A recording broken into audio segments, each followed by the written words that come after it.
Hoy iniciamos el desarrollo de la unidad correspondiente al estudio de los virus.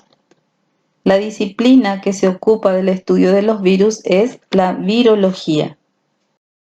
Y podríamos afirmar que la virología va de la mano estrechamente con la historia de la humanidad documentada, teniendo en cuenta que los virus son responsables de las enfermedades humanas más antiguamente conocidas, como así también de enfermedades más recientes, tales como el SIDA o la ya muy actual COVID-19. Así, por ejemplo, se han hallado momias egipcias cuya edad data del año 1580 a.C. aproximadamente, en las que se encontraron signos o marcas similares a las ocasionadas por la viruela. El virus que ocasiona esta enfermedad, la viruela, es un virus que ha producido numerosas epidemias y pandemias muy graves con elevadísima mortalidad durante un largo periodo de la historia, hasta hace unas décadas atrás en que se ha conseguido erradicarlo del planeta. Pero de este virus vamos a hablar en clases posteriores. Esto es solo a modo de ejemplo para que podamos destacar la importancia, el impacto que tienen los virus en todo lo que se refiere a la salud humana. A partir de esta unidad vamos a ir estudiando cada virus en particular, pero previamente vamos a conocer las características generales que tienen los virus. Y empecemos entonces preguntando, ¿qué son los virus? La respuesta es que son los agentes infecciosos de menor tamaño conocido. Pueden medir desde tamaños tan pequeños como 18 nanómetros, como ser los denominados parvovirus y picornavirus. Un ejemplo de picornavirus es un virus muy importante que es el agente de la poliomielitis. En tanto que los virus de mayor tamaño pueden llegar a medir hasta 300 nanómetros. Un ejemplo son los poxvirus, como el que ya habíamos mencionado, el que causa la viruela. Otra característica muy importante de los virus que nos permite distinguirlo de otros agentes infecciosos es el hecho de que son acelulares, carecen de organización celular. Entonces, ¿qué son los virus? Y básicamente son moléculas de un ácido nucleico que puede ser ADN o ARN, nunca ambos ácidos nucleicos a la vez. Y para proteger este ácido nucleico, el mismo se encuentra recubierto por una cubierta proteica. Esta estructura entonces tan simple de los virus hace que dependan totalmente de la célula hospedadora o de la célula infectada para poder replicarse y sintetizar sus estructuras, por lo cual son considerados como parásitos intracelulares obligados y por la misma razón tienen mecanismos especiales de replicación que vamos a ir estudiando. Para estudiar mejor justamente a los diferentes agentes virales, podemos agruparlos en base a ciertas características. Por ejemplo, en base al tipo de enfermedad que ocasionan. Así, en las clases siguientes vamos a estudiar todos aquellos virus que son agentes causales de hepatitis. También podemos agruparlos teniendo en cuenta cuál es su tejido u órgano diana, es decir, aquel tejido u órgano hacia el cual el virus presenta un tropismo especial. Ejemplos tenemos aquí los adenovirus, enterovirus, etc.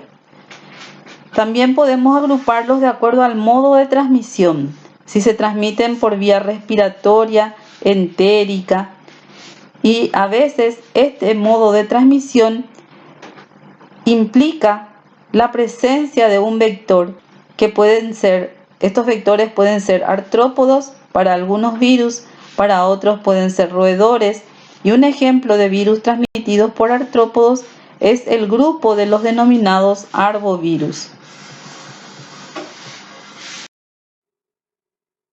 En cuanto a la clasificación de los virus, estos se agrupan en primer lugar en categorías denominadas familias.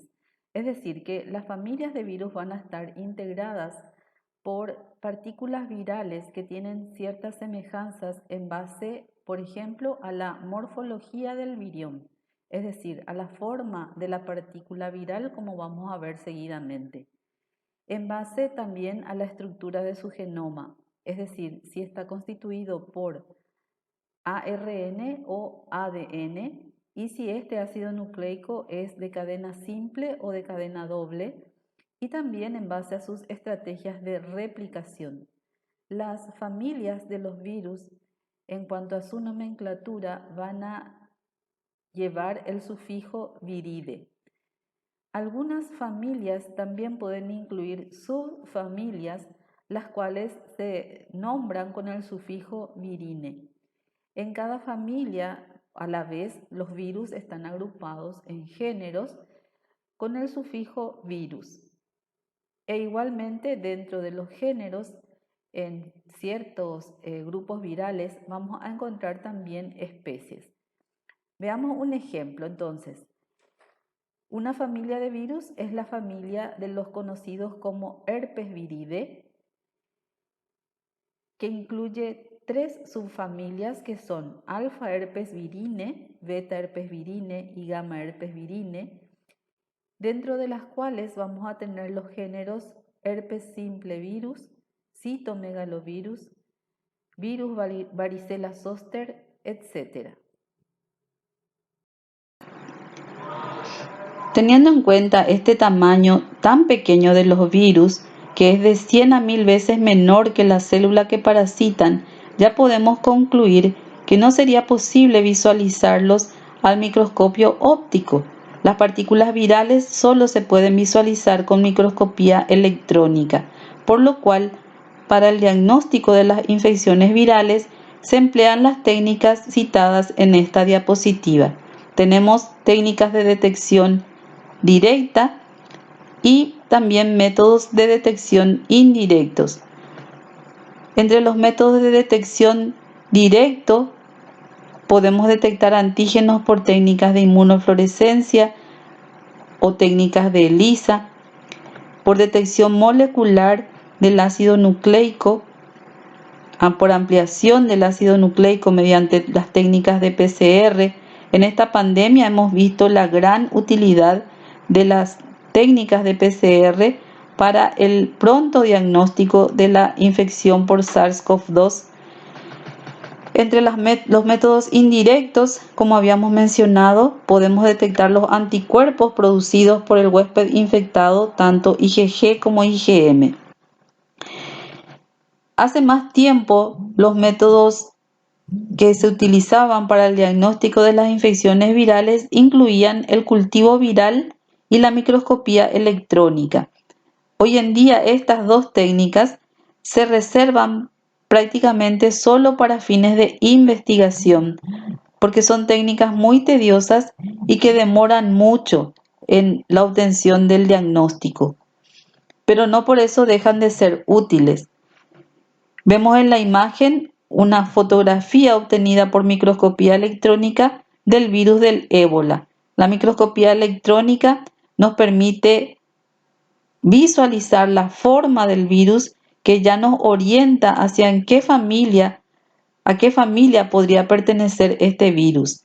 El virus del ébola pertenece a la familia Filoviridae. Si ustedes observan en la foto, este virus es un virus alargado que parece un hilo, de ahí el nombre de la familia, Filoviridae.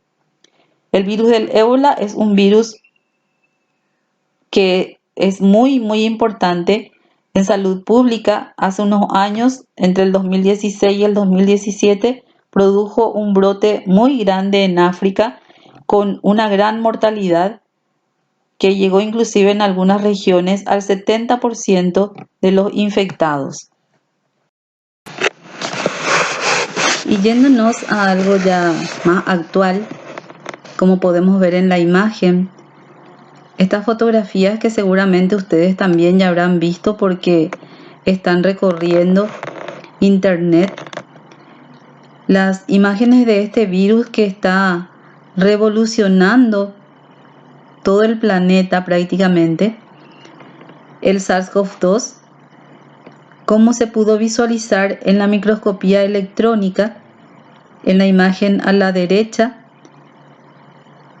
podemos observar la forma típica de este virus, esférico, con estas espículas o prolongaciones que salen de la superficie viral y que le dan este aspecto de corona. Y de ahí el nombre entonces de esta familia de virus, los coronavirus.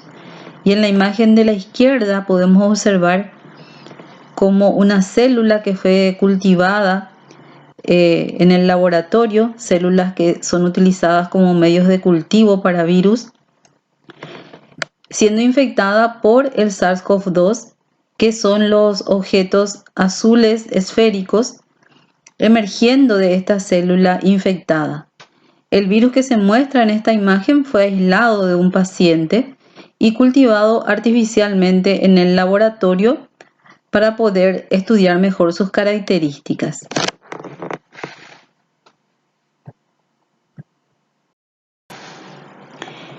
¿Y por qué debería interesarnos conocer todo lo que se refiere a la estructura de los virus? Porque al conocer la estructura viral podemos comprender ciertos procesos de los virus, tales como por ejemplo la forma en que interactúan las partículas virales con receptores específicos de las células huésped, es decir, de nuestras células, y la potencial neutralización por anticuerpos.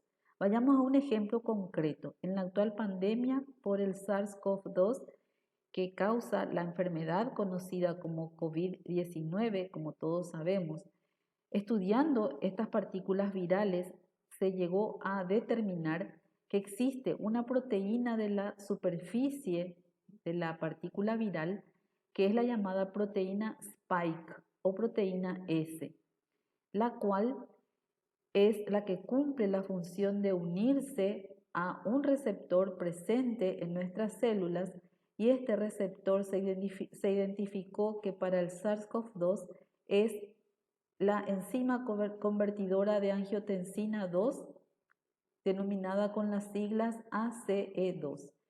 Esta proteína Spike entonces tiene la capacidad de unirse a este receptor ACE2 de nuestras células e iniciar de esa manera la infección, que le va a permitir también a través de esa unión ingresar a nuestras células y desencadenarse entonces la infección viral. Esto vamos a ver también con más detalle en clases posteriores cuando vayamos a estudiar específicamente al virus SARS-CoV-2. Pero al conocer esta importancia de esta proteína Spike es que se diseñaron las vacunas que actualmente estamos utilizando para justamente neutralizar o bloquear la unión de esta proteína Spike a las células huésped. Entonces, las vacunas que se están utilizando actualmente para combatir la infección por el SARS-CoV-2 son vacunas dirigidas contra la proteína Spike principalmente. Por otro lado, conocer la estructura viral también puede llevar al diseño de fármacos antivirales capaces de bloquear la unión viral, eliminar la cubierta viral, dejando entonces al virus más susceptible a la acción de nuestros mecanismos de defensa, o también el ensamblaje del virus en las células susceptibles. Como ya habíamos mencionado, entonces, los virus son básicamente moléculas de ácido nucleico rodeados por una cubierta proteica. Esta cubierta proteica se denomina cápside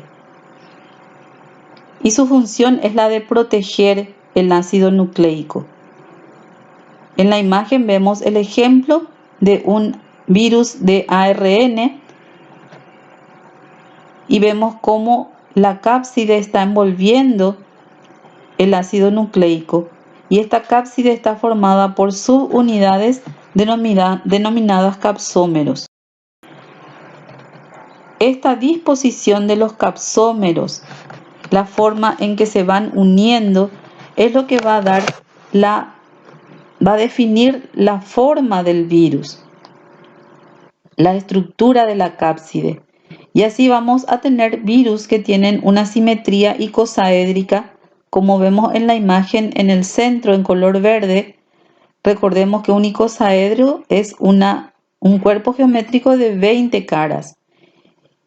Esta simetría icosaédrica es, por ejemplo, la que adoptan virus como los picornavirus, adenovirus, papovavirus.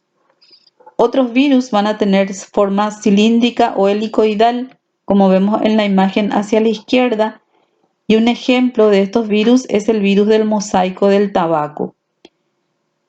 En tanto que otros tipos de virus pueden tener una forma irregular, como la que adquieren los herpes virus y los ortomixovirus. Ejemplo de ortomixovirus es el virus de la gripe. Mencionábamos entonces el ácido nucleico y la cápside. El conjunto es lo que se denomina nucleocápside. Estas dos estructuras están presentes en todos los virus, pero algunos virus presentan una estructura adicional que se denomina envoltura y es de naturaleza lipoproteica. Consiste, como vemos en la imagen a la derecha inferior, tenemos ahí el ejemplo del virus de la gripe. Esta envoltura lipoproteica consiste en una envoltura lipídica que generalmente el virus adquiere al salir de la célula huésped infectada y en la cual están insertadas proteínas sintetizadas por el propio virus. En la imagen vemos dos glicoproteínas que son muy importantes en el virus de la gripe, que son denominadas hemaglutinina y neuraminidasa. La principal importancia de estas glicoproteínas radica en que son las responsables de la unión de la partícula viral a los receptores específicos en la célula huésped. Entonces, resumiendo, vemos que podemos tener virus con simetría icosaédrica sin envoltura. Esta misma simetría icosaédrica puede ser en un virus con envoltura. También virus de simetría helicoidal sin envoltura y virus con esta misma simetría helicoidal pero con envoltura. En resumen, en la estructura de los virus, el corazón, digamos, del virus es el ácido nucleico, que como habíamos mencionado puede ser o ADN o ARN, tanto monocatenario o bicatenario, y representa del 1 al 50% de la estructura del virión. Este ácido nucleico siempre va a estar protegido por la cápside, que es de naturaleza proteica, cuyas funciones son la adherencia del virus a la célula huésped y la protección del ácido nucleico. Y algunos virus van a presentar una estructura complementaria que es la envoltura, una bicapa lipídica que contiene también proteínas insertadas en una matriz proteica y que presenta las mismas funciones que la cápside, adherencia y protección. Algunos virus pueden inclusive contener una mínima cantidad de enzimas, por ejemplo transcriptasas, enzimas líticas, pero aún así no le confieren la capacidad de tener un metabolismo propio. Los virus que tienen, por ejemplo, la enzima denominada transcriptasa inversa o transcriptasa reversa son los denominados retrovirus, como Por ejemplo, el virus de la inmunodeficiencia humana, agente causal del síndrome de inmunodeficiencia adquirida o SIDA. Esta transcriptasa inversa o reversa, como ustedes sabrán seguramente, se denomina así porque va a realizar la síntesis de ADN a partir del ARN, que es el ácido nucleico del genoma del virus. Los virus con envoltura se consideran más patógenos que los virus sin envoltura. Ejemplos de estos virus con envoltura son, por ejemplo, el virus de la gripe, el virus de la hepatitis B, el virus de la inmunodeficiencia humana, entre otros. Los virus que carecen de envolturas se denominan virus desnudos. Veamos ahora cómo actúan los agentes físicos y químicos. Empezamos por la acción de la temperatura. Los virus pueden ser destruidos por calentamiento, ya desde un calentamiento entre 50 y 60 grados por 30 minutos. Y por supuesto a temperaturas mayores con más razón. Tenemos algunas excepciones, como por ejemplo el virus de la hepatitis B, que puede resistir este calentamiento de entre 50 y 60 grados, pero sí ya puede ser destruido a temperaturas del punto de ebullición, 100 grados Celsius o más. Podríamos pensar que los virus podrían ser destruidos a temperaturas bajo cero, es decir, por debajo del punto de congelación. Sin embargo, no es así. Los virus pueden permanecer viables a temperaturas bajo cero, y es la manera en que justamente son conservados en algunos laboratorios para fines de investigación o para la producción de vacunas. En cuanto a los rayos ionizantes, tanto la radiación ultravioleta como los rayos X y las partículas de alta energía son capaces de inactivar a los virus, pero la dosis depende de cada tipo de virus en particular. Lo que principalmente se ve afectado por estos rayos, estas radiaciones, es la infectividad viral, porque como sabemos, las radiaciones alteran los ácidos nucleicos, afectan o dañan los ácidos nucleicos, y entonces no podría producirse la replicación de los virus y de esta manera se consigue destruirlos. La acción de los agentes químicos afecta principalmente a los virus con envoltura cuando se trata de solventes orgánicos, los solventes de lípidos, porque recordemos que los virus, la envoltura es de naturaleza lipídica. Entonces, aquellos solventes de lípidos, como los compuestos orgánicos, tales como el éter, el cloroformo y también los detergentes iónicos y no iónicos, van a afectar principalmente a los virus envueltos. Otras sustancias como el formaldehído, el ácido clorhídrico y el hipoclorito de sodio van a afectar la infectividad viral al reaccionar con los ácidos nucleicos. Habíamos mencionado que los virus presentan un mecanismo de replicación o de multiplicación que es muy especial y consta de numerosas etapas, como podemos observar en esta diapositiva. El primer paso inicia con la unión de la partícula viral a la superficie de la célula huésped, o también llamada célula diana o célula blanco.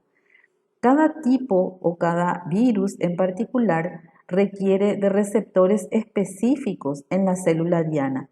Ya habíamos mencionado el caso del virus SARS-CoV-2, habíamos dicho que su proteína de la superficie, denominada spike o proteína S, se une a receptores de la enzima convertidora de angiotensina de la superficie de la célula huésped. Otro ejemplo que podemos dar es el caso del virus de la inmunodeficiencia humana, el HIV, que requiere receptores CD4 en la célula huésped. Este paso entonces de absorción o adhesión, que consiste en la unión de la partícula viral a la superficie de la célula huésped, es fundamental para que se pueda establecer la infección. Si la partícula viral no encuentra esos receptores en la célula huésped, no puede unirse. Pero una vez que se ha establecido esta adsorción o adhesión, tiene lugar el siguiente paso, que es el que se conoce como la penetración. El paso número 2, que consiste en el ingreso de la partícula viral al interior de la célula huésped. Y seguidamente se produce el siguiente paso, que es la decapsidación, que consiste en la pérdida de la envoltura o la cápside del virus. ¿Con qué finalidad? Para que el material genético que está en el interior de la partícula viral pueda quedar libre en el citoplasma. Y aquí es cuando se va a producir realmente la replicación viral, porque va a tener lugar la replicación del genoma viral, por un lado, y también la síntesis de las proteínas estructurales del virus. En primer lugar, hay una síntesis precoz de ARN mensajero viral y de proteínas no estructurales que son necesarias para la replicación y la transcripción viral, para la replicación del material genético y para la transcripción viral. Una vez que tenemos la transcripción, empieza entonces la traducción, es decir, la síntesis de las proteínas ya estructurales, que es entonces una síntesis una síntesis tardía de un ARN mensajero viral y que va a dar lugar a la síntesis de las proteínas estructurales del virus. ¿A qué nos referimos a las proteínas estructurales? Aquellas que van a conformar justamente la cápside viral, que va a permitir entonces en el siguiente paso el ensamblaje, es decir, que el material genético del virus pueda ser nuevamente englobado o incorporado dentro de las proteínas de la cápside y formar de esta manera una partícula viral completa, lista para ser liberada de la célula huésped en el siguiente paso, que es la liberación de los viriones o de las partículas virales, ya sea por diferentes mecanismos, como pueden ser por lisis de la célula huésped o por la formación de vesículas. Por cada célula, entonces, se van a liberar miles de viriones o partículas virales. En cuanto a los tipos de infección viral, los diferentes virus van a producir diferentes tipos de infecciones. Tenemos infecciones que pueden ser localizadas, otras que van a ser diseminadas y las llamadas infecciones inaparentes. ¿En qué consiste la infección localizada?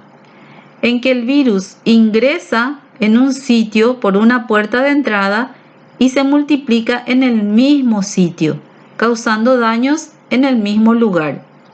Ejemplos: el virus de la gripe o influenza produce una infección respiratoria, como sabemos, y su puerta de entrada es la vía respiratoria. Entonces el virus permanece, se multiplica y produce el daño en el sitio de entrada. Otro ejemplo es el rotavirus, que produce una infección gastrointestinal. Los rotavirus son de transmisión entérica y su sitio diana es el tracto gastrointestinal. Allí se multiplican y producen el daño que va a manifestarse en forma de diarreas. Otro ejemplo son los papilomavirus, que son los agentes causales entre otras patologías de las denominadas verrugas comunes. Su sitio de ingreso es la piel y también las mucosas, y se van a multiplicar en el mismo lugar, causando los daños que se van a manifestar en forma de verrugas. A diferencia de los virus que producen infecciones localizadas, existe otro grupo de virus, como los que tenemos citados en esta diapositiva, que deben propagarse es decir, desplazarse desde el sitio de ingreso hasta el sitio diana.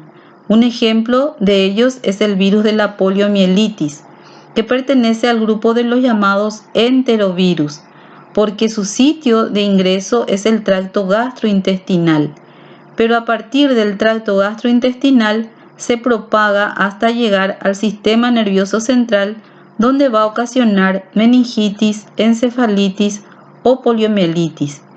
Y para conseguir esta diseminación, el virus debe pasar a la sangre. Este pasaje a la sangre es lo que se denomina viremia, el momento en que el virus se encuentra en la sangre para diseminarse a otros sitios. Y una tercera forma de infección es la denominada infección inaparente. ¿Por qué inaparente? Porque no presenta sintomatologías. Son los conocidos como individuos asintomáticos. Con esta pandemia de la COVID-19, del SARS-CoV-2, hemos aprendido bastante la importancia que tienen los asintomáticos.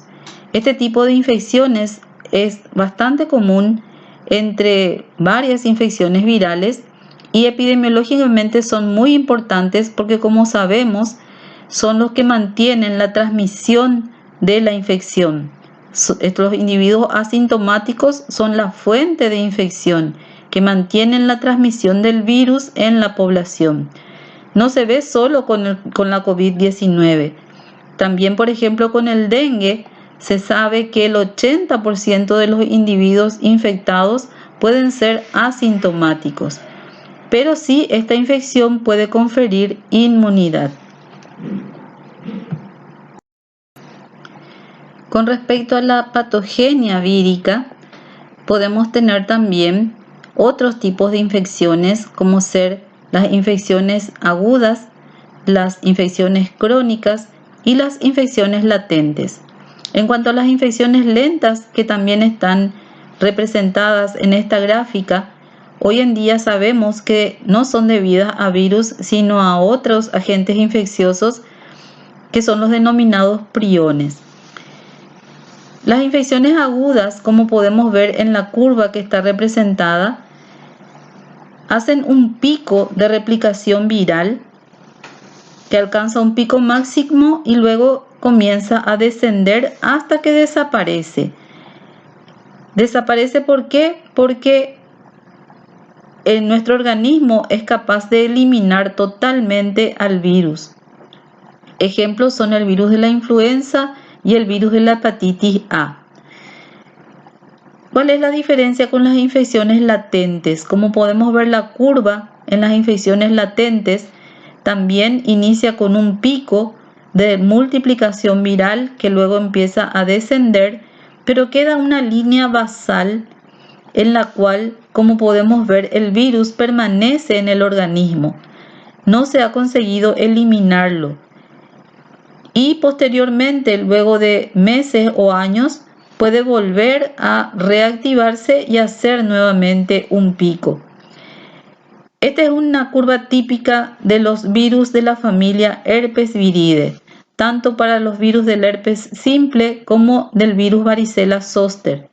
¿Qué es lo que ocurre? Que este grupo de virus puede quedar en forma latente en las terminaciones nerviosas. El virus no se elimina, pero tampoco se está multiplicando. Queda como dormido. Y cuando ocurre algún factor de inmunodepresión, como pueden ser diferentes causas, el estrés, una deficiencia hormonal, una disminución de las defensas, ese virus puede reactivarse y volver a producir manifestaciones clínicas. No es lo mismo que una infección crónica, que es lo que vemos en la siguiente gráfica. En la infección crónica, si bien inicialmente el virus también hace un pico de replicación, luego disminuye, pero no queda dormido, no queda en forma latente, sino que continúa multiplicándose, solo que a bajo nivel. Y así pueden transcurrir meses o años hasta que el virus puede también reactivarse o permanecer en forma crónica, pero con mucho daño. Es lo que ocurre con el virus de la hepatitis B, que es un virus que produce una hepatitis crónica que puede posteriormente derivar en carcinoma hepático. Y también el otro ejemplo es el virus de la inmunodeficiencia humana, que, como sabemos, el virus sigue multiplicándose en todo lo que es el periodo asintomático hasta que la persona, cuando entra ya en la fase de SIDA, es donde empiezan a verse las manifestaciones clínicas.